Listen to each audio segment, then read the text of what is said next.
नमस्कार आप सभी का मेरे आज के ब्लॉग में। जैसा कि आप देख रहे होंगे मैं कहीं कुछ जा रही हूँ, तो स्वागत है आपका पन्नगर किसान मेले में। ये मेला सबसे बड़ा लगता है उत्तराखंड के पन्नगर एरिया में।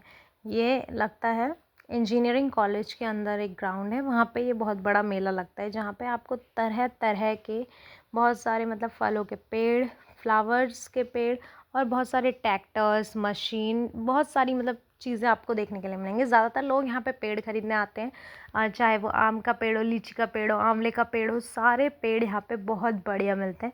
और कई सारे बीज भी यहाँ पे मिलते हैं, जैसे कि आप देख रहे होंगे फ्लावर्स का पूरा चार्ट दिखा रखा है। तो हम जा रहे थे आम का और लीची का पेड़ लेने। पापा को लग रहा था कि अगर कुछ और भी मिलेगा तो वो भी लेके आएंगे। यहाँ पे बर्तन भी थे, जैसे कि आप देख सकते हैं यहाँ पे कई तरह से लोग आए हुए थे बर्तन लेके। और ये बहुत सारे पेड़ हैं जिनको मैंने दिखाया हुआ है।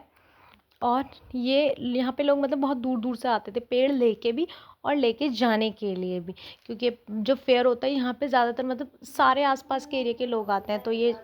तो जैसा कि आप देख सकते हैं यहाँ पे आपको कई सारे फ्लावर्स के पेड़ नज़र आ रहे होंगे। ये अलग अलग तरह के फ्लावर्स के पेड़ हैं, हाइब्रिड फ्लावर है। यहाँ से लेके जाओगे बढ़िया मिलेंगे। फ्लावर्स पॉट भी थे यहाँ पे, और ये दरातियाँ वगैरह हैं, और कुछ टूल्स भी आए हैं जो फार्मिंग में यूज़ होते हैं। सिक्कल है, मेरे पापा ने पकड़ ली बड़ी सी सिक्कल, कह रहे थे चेक कर लेता हूँ किस काम आएगी, बट हमने ख़रीदी नहीं क्योंकि हमारे कोई यूज़ की नहीं थी। उसके बाद यहाँ पे जो सबसे मेजर जो फूड यहाँ पे बिकता है, जिसको लेने के लिए बहुत ज़्यादा दूर से लोग आते हैं, वो है यहाँ पे बड़ियाँ, जो सोयाबीन की बड़ी होती हैं, वो लेने के लिए। और क्लोथ्स भी यहाँ पे मिलते हैं, क्योंकि फेयर है तो सब यहाँ पे अपने लगा ही लेते हैं स्टॉल्स वगैरह, ताकि कुछ ना कुछ उनकी बिक्री हो जाए। बट ये कि ठीक रेट्स पे हमें यहाँ पे सामान मिल जाता है। काफ़ी सारा यहाँ पे हैंडीक्राफ्ट का सामान भी आया था, और डेली यूजेस के चीज़ें भी थी। बुक्स की इतनी बड़ी फेयर लगी हुई थी, बुक्स मुझे बहुत पसंद आई। और यहाँ पे बुक्स जो हैं वो आपको बहुत सस्ते रेट में मिल रही थी, सेव लगी हुई थी। 100 की कुछ अलग थी स्टोरी बुक्स, 200, 300, 400, 500, जैसे कि आप देख सकते हैं अलग अलग प्राइस रेंज में अलग अलग बुक थी जो भी आपको खरीदनी। जो साइंस वगैरह की थी वो 150 से स्टार्टिंग थी, स्टोरी बुक्स वगैरह 100 में थी। उसके बाद हम चले गए थे ट्रैक्टर वाले एरिया में, जहाँ पे ट्रैक्टर्स, प्रॉपर ट्रैक्टर बिकते हैं। यहाँ पे ईवी स्कूटीज़ भी लगी हुई थी और ट्रैक्टर भी लगे होते हैं। हमने देखा चलो देख लेते हैं ईवी स्कूटीज़, ईवी रिक्शा वगैरह क्या क्या है। तो एक दो जगह हमने बात की, उन्होंने हमें उसकी डिटेलिंग बताई कि अगर आप वैसे नॉर्मली शॉप से लोगे तो आपको इतने में पड़ेगी, और अगर यहाँ पे से लेते हैं तो आपको इतने का डिस्काउंट मिलेगा।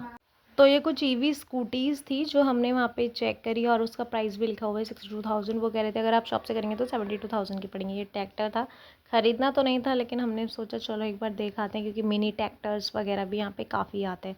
उसके बाद एक स्प्रिंकल वाली मशीन आई थी, वो भी हमने देखी। मैं उसका क्लिप नहीं ले पाई क्योंकि वो उधर नीचे एरिया में थी, तो वहाँ से जो है पानी स्प्रिंकल कर रहे थे। वो मशीन कुछ ऐसी थी कि उससे दूर दूर तक जो है पानी जा सकता है।